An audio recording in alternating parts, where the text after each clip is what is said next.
നമ്മളൊരു പദ്ധതി, ഒരു പ്രോജക്റ്റുമായിട്ട് നമ്മൾ മുന്നോട്ട് വരുന്നു. ഇപ്പം ഞാനൊരു പ്രോജക്റ്റുമായിട്ട് അങ്ങയുടെ ഈ പാനലിൻ്റെ മുന്നോട്ട് വരുന്നു. എൻ്റെ ബാക്ക്ഗ്രൗണ്ട് എന്താണെന്നുള്ളതാണ് ആദ്യം മനസ്സിലാക്കേണ്ടത്. ഞാൻ കൊണ്ടുവരുന്ന പ്രോജക്റ്റ് ചന്ദ്രനിൽ പോകാനുള്ള പ്രോജക്റ്റ് ആണെങ്കിൽ എനിക്ക് എന്താണ് അതിൻ്റെ ബാക്ക്ഗ്രൗണ്ട് എന്നുള്ളത് മനസ്സിലാക്കുകയല്ല ആദ്യം വേണ്ടത്. ഞാൻ മനസ്സിലാക്കുന്നത് ഈ മെസ്സി വരുമെന്ന് വിചാരിച്ച പൊട്ടന്മാർ കേരളത്തിലുണ്ട് എന്നുള്ളതാണ്. സത്യത്തിൽ ഞാൻ ഈ വാർത്തകൾ കേൾക്കുന്ന ഓരോ ഘട്ടത്തിലും ഞാൻ ആലോചിച്ചത് എത്രമാത്രം ബുദ്ധിമാന്മാരാണ്, അല്ലെങ്കിൽ നമ്മൾ സിനിമകളിലെ കണ്ടിട്ടുള്ളത് പോലെ എത്രമാത്രം തന്ത്രശാലികളാണ് ഈ ആൻഡോ സഹോദരന്മാരെന്നാണ്. ഈ അഗസ്റ്റിൻ സഹോദരന്മാർ, ആൻഡോ അഗസ്റ്റിൻ അടക്കമുള്ള സഹോദരന്മാർ. അതായത് നമ്മൾ പണ്ട് മാഞ്ചിയം, പിന്നെ ആട് കൃഷി, അതുപോലെയുള്ള തട്ടിപ്പുകളിലാണ് മലയാളി വീണിട്ടുണ്ടെങ്കിൽ അതിനുശേഷം വന്ന ഏറ്റവും പുതിയ മാംഗോ ഫോൺ, ആപ്പിൾ അല്പം പകുതി മുറിച്ച ആപ്പിൾ അല്ല, ഇത് മുഴുവനായിട്ടുള്ള മാംഗോ ഫോൺ. അതും ഒരു മാസം 1 ലക്ഷം ഫോൺ ചൈനയിൽ നിർമ്മിച്ച് കേരളത്തിലേക്ക് ഇന്ത്യയിലേക്ക് കൊണ്ടുവരും. 3 മാസം കഴിയുമ്പോൾ 4-ാമത്തെ മാസം ചെന്നൈയിലോ ഹൈദരാബാദിലോ ഈ ലോകത്തെ തന്നെ ഏറ്റവും വലിയ മൊബൈൽ നിർമ്മാണ പ്ലാന്റ് ഉണ്ടാക്കും. ആപ്പിളിന്റെ സോഫ്റ്റ്വെയറിനൊക്കെ മറികടന്നുകൊണ്ടുള്ള ഏറ്റവും ആധുനികമായ സോഫ്റ്റ്വെയർ. അങ്ങനെ ആ മാംഗോ ഫോണിന് വേണ്ടി നിക്ഷേപകരെ തേടിക്കൊണ്ടുള്ള പരസ്യം. ഞാൻ ഇവിടെ കേരളത്തിലെ മുഖ്യധാര പത്രങ്ങൾ, ഞാൻ ചാനലുകളുടെ കാര്യം എനിക്ക് കൃത്യമായി പറയാൻ അറിയില്ല, മുഖ്യധാര പത്രങ്ങളുടെ 1-ാം പേജിൽ എത്രയോ ദിവസം നമ്മുടെ ഏറ്റവും കൂടുതൽ പബ്ലിക്കേഷനുള്ള പത്രത്തിൻ്റെ 1-ാം പേജിൽ ഒരു പരസ്യം മുഴുനീളം കൊടുക്കണമെങ്കിൽ എത്ര ലക്ഷമാകുമെന്നുള്ളത് സാറിനറിയാം. അങ്ങനെ കോടിക്കണക്കിന് രൂപ ചിലവഴിച്ചുകൊണ്ട് മാംഗോ ഫോണിൻ്റെ പരസ്യം കൊടുത്ത് കേരളത്തിലെ ജനങ്ങളെ, കേരളത്തിലെ ഭരണക്കാരെ, കേരളത്തിലെ മന്ത്രിസഭയെ, ഇന്ത്യയിലെ ജനങ്ങളെ മുഴുവൻ വിഡ്ഢികളാക്കിയ ഒരു സംഘമാണ്. ആ സംഘത്തിൻ്റെ അടുത്ത തട്ടിപ്പായിരുന്നു മരംമുറി കേസ്, മുട്ടിൽ മരംമുറി. ഇങ്ങനെ വ്യാജരേഖ ഉണ്ടാക്കി എറണാകുളത്തെ ഒരു തടി ഡിപ്പോയിലേക്ക് ഫോറസ്റ്റിൽ നിന്നുള്ള അനുമതി പത്രം C3 ഫോം കൊണ്ടുകൊടുത്ത് അവരെ പറ്റിച്ച് ആ കച്ചവടം മുഴുവൻ നടത്തി.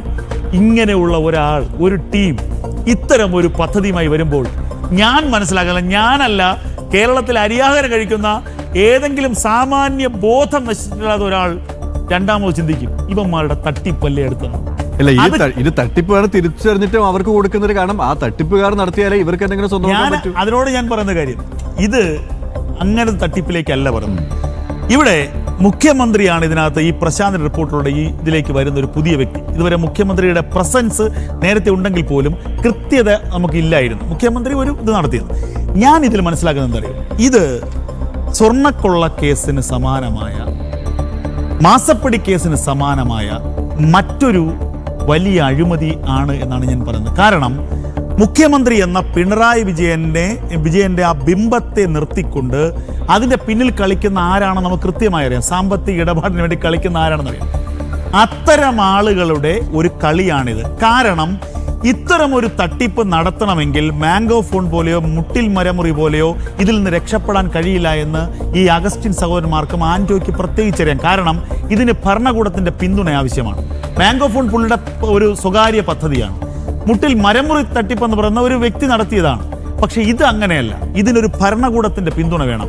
ഇതിന് അഖിലേന്ത്യാ ഫുട്ബോൾ ഫെഡറേഷൻ്റെ പിന്തുണ വേണം, കേരളത്തിൻ്റെ കായിക വകുപ്പിൻ്റെ പിന്തുണ വേണം, കേരളത്തിൻ്റെ സർക്കാരിൻ്റെ പിന്തുണ വേണം, GCDയുടെ പിന്തുണ വേണം, ഇന്ത്യൻ സർക്കാരിൻ്റെ അടക്കം പിന്തുണ. ഇന്ത്യൻ സർക്കാരിൻ്റെ പിന്തുണ ഡയറക്റ്റ് അല്ലെങ്കിൽ പോലും അതിൻ്റെ നടപടിക്രമങ്ങൾ പാലിക്കണം. അപ്പോൾ ഇത്തരം ഒരു തട്ടിപ്പിന് ഇറങ്ങുന്നതിന് മുൻപ് ഇത്രയും വലിയ തട്ടിപ്പ് വീരന്മാരായ അവർ കൃത്യമായി ചിന്തിച്ചിട്ടുണ്ടാകാം, ഇതിന് ഒരാൾ വേണം, ഇതിന് ഞങ്ങൾക്ക് ഉറപ്പ് നൽകാൻ ഒരാൾ വേണം, ഒരു ബ്രാൻഡ് അംബാസിഡറും വേണം അല്ലേ? ബ്രാൻഡ് അംബാസിഡറേക്കാൾ കൂടുതൽ ഈ ഒരു തട്ടിപ്പിന്റെ ബ്രാൻഡ് അംബാസിഡർ, തട്ടിപ്പിന്റെ ബ്രാൻഡ് അംബാസിഡർ, ഈ ഒരു കൊള്ളക്കിറങ്ങുമ്പോൾ ആ കൊള്ളയെ വിജയിപ്പിക്കാൻ, സംരക്ഷിക്കാൻ നമുക്കൊരു സംരക്ഷകൻ വേണം. ആ സംരക്ഷകന്റെ പൂർണ്ണമായ പിന്തുണയോടുകൂടിയാണ് ഈ തട്ടിപ്പിന് അവർ ഇറങ്ങിയത്. ഇതിന്റെ ബെനിഫിഷ്യറി എന്ന് പറയുന്നത് ഈ മുട്ടിൽ ട്രീ കട്ടർമാരെക്കാൾ കൂടുതൽ ഈ പറയുന്ന സ്പോൺസറാണ് എന്നുള്ളതിൽ യാതൊരു സംശയവുമില്ല. 130, നേരത്തെ പ്രജിത്ത് പറഞ്ഞതിന് കൂടെ ചേർത്ത് വായിച്ച് അവസാനിപ്പിക്കാം. 130 കോടി രൂപ ട്രാൻസാക്ഷൻ ചെയ്യുന്നതിന് വേണ്ടിയുള്ള അനുമതി കേന്ദ്രത്തിൽ നിന്ന് വാങ്ങുന്നു. അതിന് സംസ്ഥാന സർക്കാർ ഇടനിലക്കാരായി നിൽക്കുന്നു. ആ 130 കോടി രൂപ AFA അർജന്റീന ഫുട്ബോൾ അസോസിയേഷന് പോയിട്ടില്ല എന്ന് പറയുന്നു.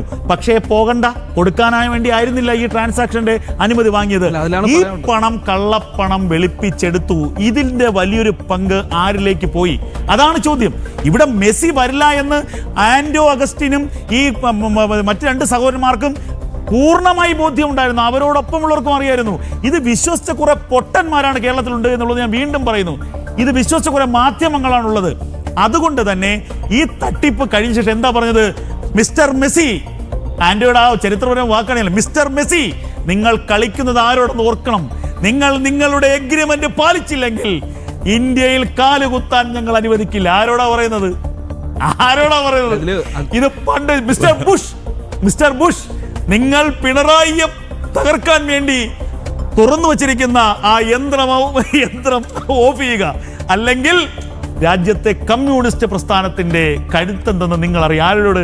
EP ജയരാജ സെക്രട്ടറിയുടെ മുന്നിൽ നിന്ന് മിസ്റ്റർ ബുഷ് എന്ന് പറഞ്ഞതുപോലെയാണ് ഇവിടെ ഈ പൊട്ടൻ ഈ പറയുന്ന മെസ്സി ഇന്ത്യയിൽ കാലുകുത്താൻ അനുവദിക്കില്ലെന്ന് പറഞ്ഞത്. ഇതൊക്കെ കേട്ട് ആർന്ന് കൈയടിച്ച കുറെ ഞാൻ സത്യം പറഞ്ഞ തമാശയാണ്. കുറെ പൊട്ടന്മാരുണ്ട്. അന്നും ഞാൻ ആലോചിച്ചത് ഇവന്റെയൊക്കെ പൈസ പോകണം.